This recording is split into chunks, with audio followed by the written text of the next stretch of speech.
반갑습니다. 오늘 우리 두 분 너무 멋진 분들 오늘 두 분 뵙게 됐네요. 왜냐하면은 이 송파에 이렇게 잘생긴 남자와 이렇게 멋진 여성분 두 분 모시고 제가 또 이렇게 이야기하니까 기분이 훨씬 좋으네요. 감사합니다. 이 두 분들에게 앞으로 멋진 집을 물려줘야 되는데, 오늘 아침에 내가 그 박정용이를 만났는데 우연히 지하철에서 만났는데 청년 신혼주택 그거 밸류시티에 당첨돼 가지고 굉장히 기분 좋아하더라고요. 그 청년들에게 주택을 공급해 주는 것이 우선 굉장히 중요합니다. 왜냐하면은 지금 우리 청년주택 공급이 주로 역세권에 이렇게 공급이 되고 있는데 지금 또 빈대도 많이 있더라고요. 그래서 청년들에게 아직 기회가 많다고 생각이 듭니다. 그래서 많은 청년들이 또 청년주택 공급을 찾아가는 것도 좋고요. 제가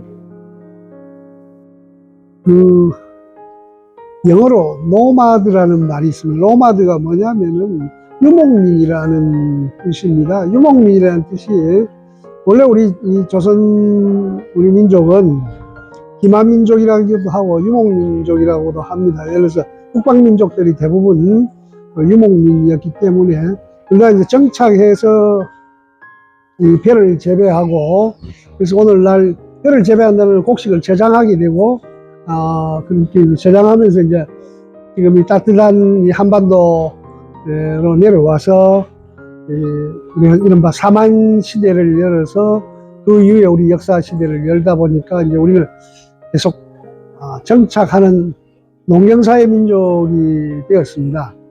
근데 또 제가 최근 근현대사 역사를 보면은 근현대사에 우리 민족이 굉장히 새로운 또 유목민이 되었어요. 유목이 두 차원인데, 하나는 전 세계에서 자기 고향과 가족을 떠나서 다른 나라에 가서 살고 있는 사람들이 그 민족 단위로 보면 우리 민족이 한민족이 제일 많아요. 그 민족 구성원 단위로 봐도 제일 많다고 봅니다. 그래서 우리가 뭐 카자흐스탄에도 있고 미국에도 많기도 하고 일본의 오사카에도 많이 있고 또 연변 조선족들도 많고 굉장히 많잖아요. 그래서 이게 우리의 특징이기도 한데, 제가 이제 강조하는 것은 우리가 1919년 어제가 3.1 운동이잖아요. 3.1 독립 운동을 했었는데 그 이후에 우리 민족들이 자기 고향을 떠나서 많이 이렇게 흩어졌습니다. 그것이 우리가 해방될 때까지 그 고향을 떠났다가 귀국선을 타고 돌아오는 그런 장면을 많이 봤지 않습니까? 그 이후에 현대사에서 보면은 또 해방 후에 한국 전쟁을 거치면서 거의 뭐 고향을 떠난 사람이 전체 인구의 절반 이상이 고향을 떠났죠. 이산의 아픔을 겪었습니다. 근데 이제 1960년대에는 또 보면은 다수의 농업 사회에서 이제 도시로 다 올라옵니다. 도시로 오는 경우가 주로 이제 서울로 오는 경우가 있고, 부산이나 대구나 이런 대도시로 이주를 하는 경우가 있고, 또는 중소도시로 해서 대부분 장년 세대는 고향을 떠나서 이제 그 도시로 가다 보니까, 제가 길게 이야기했습니다만은 이 유목민이 되면 제일 먼저 문제가 되는 것이 거처할 주택입니다. 그러다 보니까 아마 지난 100년 동안 우리 국민들 거의 대부분이 이 주택 문제 때문에 자기가 살던 거주지를 이전했던 경험을 했을 것입니다. 이 강남 개발이 한창 되고 서울이 확장되던 시기에, 지금은 조금 덜합니다만 그때 보면은 주민등록을 1년에 한 번씩 옮기는 것이 통상적인 예가 되었던 시대도 있었습니다. 그런 시대가 우리 지금 대한민국 국민들이 겪었던 지난 시절입니다. 근데 최근에 와서는 이제 많은 장년 세대는 주거를 안정적으로 그 같은 공간에서 주소를 두고 생활을 하는 편인데, 청년 세대는 이제 본인이 앞으로 어디에 살지, 어떻게 해야 될지 이런 것이 미확정인 상태로 지금 그 주거 문제에 굉장히 불안을 많이 느끼는 사회입니다. 그러니까 과거 부모 세대가 새로운 개발지, 경제적 성장지를 따라서 이동했던 시대라면, 지금 젊은 사람들은 이 이전지가 굉장히 확대되었어요. 제가 그 젊은 청년들을 보면은 부모 세대가 서울에서 강남 지역으로 이동하고, 그 다음에 강남에서 분당이나 평촌, 일산으로 이동했던 데서 그렇게 거리가 그렇게 멀지가 않죠. 그래도 그랬던 시대인데, 지금은 고속철을 타고 세종으로 또는 청주나 대전까지도, 천안은 물론이고 대전까지도 이렇게 자기의 거주지를 찾는 경우가 많습니다. 북쪽으로는 동두천, 의정부, 파주 이렇게 굉장히 먼 거리에서, 그러다 보면은 쉽게 말하면 직장이 한 곳에 이렇게 고정되어지면은 그나마 그쪽에서 이주를 해서 살 수 있는데, 또 부부가 이렇게 직장이 떨어지거나 하면은 상당한 거리에서 이 출퇴근을 해야 되고, 이런 상황들이 많이 생기는 것을 목도할 수 있습니다.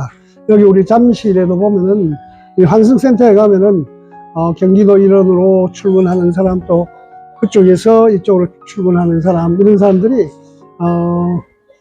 그 이동 시간이, 출퇴근 시간이 1시간 내지 2시간은 거의 2시간 되는 경우가 요즘은 비일비재한 상황입니다. 과거 이제 전통시대의 사대문안에서 아무리 이 교통 혼잡 시대라도 보통 출근 시간이 30분 정도에서 있었다면은, 지금은 그런 부분들이 굉장히 긴 시간이 이동된다라는 것이 하나. 그래도 그나마 주택이 안정적으로 되어서 오랫동안 최소한도 5년 내지 7년 이상 한 곳에 이렇게 정착할 수 있으면 좋은데, 그렇지 못하다는 것. 그래서 그 부분들을 어떻게 해결할 것인가 하는 것이 주택 정책의 우선 방향이 되어야 된다고 생각합니다. 그걸 우리가 직주 근접이라고 하는데, 직장과 주거가 이렇게 근접해야 된다는 측면에서 그 부분들이 적어도 1시간 안에 출퇴근이 가능한 이 도시 구조를 만들고 직업 구조를 만들어서 주택을 가지고 거기에 거주할 수 있도록, 그런 것들을 국가가 이렇게 공급할 때 계획하고 해줘야 된다고 생각합니다. 그건 가능합니다. 그렇게 어려운 부분이 아니고 좀 더 기획하고 계획하고 이렇게 맞추면 가능하다고 보고요. 그래 거기에 맞춰서 아이들 교육이라든지, 그 다음에 생기는 문제가 또 지금 30대, 40대 맘들의 또 문제입니다. 오늘 아침에 제가 출근하는 젊은 아이를 가진 엄마가 아이를 맡기기 위해서, 제가 7시에 지하철에 나갔는데 7시 한 반쯤 돼서 아이를 맡기기 위해서 지하도를 가로질러 건너오시는 마음을 만났습니다. 또 할머니가 맡기러 가는 경우는 조금 그 뒤에 한 9시쯤 되어서 할머니는 이렇게 맡기러 가는데, 7시 반쯤에 가면 아직 어린이집 문 열기 전입니다. 그래서 어떤 형태든 간에, 또 어떤 분들은 자기 차에 태우고 자기 직장 근처까지 가서 맡기는 경우도 있습니다만은, 지금 제일 이제 젊은 여성들이 고민하고 있는 지점이 보육을 어떻게 하고도 자신이 일자리에서 좀 자유롭게 또는 편하게 일을 할 수 있는가, 일에 집중할 수 있는가, 이런 부분에서 상당히 어렵습니다. 물론 누구나 어떤 세대든, 우리 어머니 세대든 우리 세대든 다음 세대든 항상 그 문제는 농경사회에서부터 이중적 일을 할까요? 이중적으로 아이도 키워야 되고 일도 해야 되고 또 여러 가족 관계도 이렇게 돌봐야 되는 이런 부분들이 있었는데, 특히 지금 직장에서 아이를 가진 엄마가 할 수 있는 부분들이 아직도 많이 부족합니다. 특히 우리 송파구처럼 이렇게 생활과 정주 여건이 좋은 도시에서도 그 어린이집 같은 경우가 주민들은 이렇게 생각합니다. 구립 어린이집, 또 자기 아파트 단지, 요 지금 대규모 아파트들이 많이 있습니다. 아파트가 몇 건데 아파트 단지 하나가 한 개 동을 구성하는 아파트가 헬리오시티라든지 지금 여기 새로 들어설 5단지든지 여기 엘리트 아파트든지 여기 파크류 아파트든지 또 잠실 올림픽 선수촌 아파트는 물론이고 해빌 아파트 다 이 아파트 단지 하나가 동 하나를 구성할 정도 됩니다. 그러면 그런 데서는 이 구립 어린이집이 최적의 조건으로 바로 아이를 거기에서 길을 건너지 않고 엄마가 출퇴근할 때 맡기고 안심하고 직장에 출근할 수 있는 이런 구조에 좀 더 많은 투자가 있고 혁신이 있어야 된다고 생각합니다. 이게 이제 어린이집이 성숙하기 전에 상당히 많은 가정 어린이집에 우리 선생님과 그걸 운영하시는 원장님들이 그 몫을 많이 담당해 주셨습니다. 그 몫을 담당해 주셨다는 것은 국가가 그것을 공급하지 못할 때 또 초기에 이런 부분들을 해서 아마 그때 지원이 적기 때문에 또 비용이 적기 때문에 그 원장님이라든지 선생님들이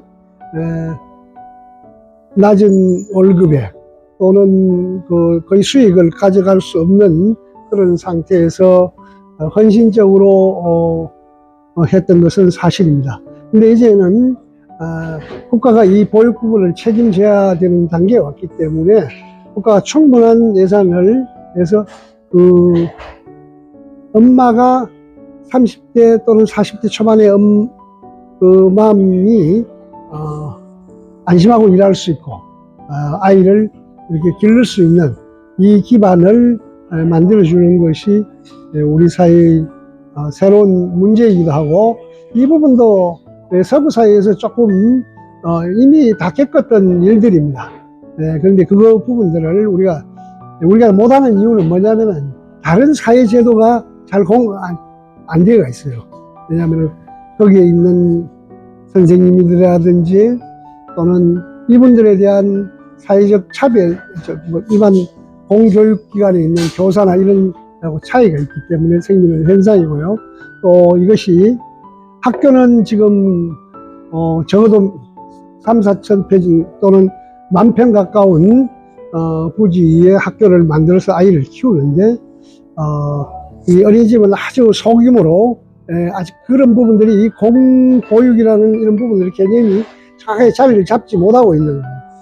저는 그래서 그런 부분들은 우리가 조금 잘 생각하면은 지금 송파 같은 경우는 종교시설이 많습니다. 예를 들어서 교회, 그 다음에 성당, 또 우리 불교, 원불교까지 포함해서 모든 종교시설이 대형 종교시설이 있는데 여기는 이제 이 시설들을 잘 활용하고 또 거기에 계시는 분들의 서로 협조를 받고 이러면은 저는 충분히 또 다른 공급으로서 훨씬 더 좀 원활한 공급이 되지 않을까 이런 생각을 갖고 있습니다.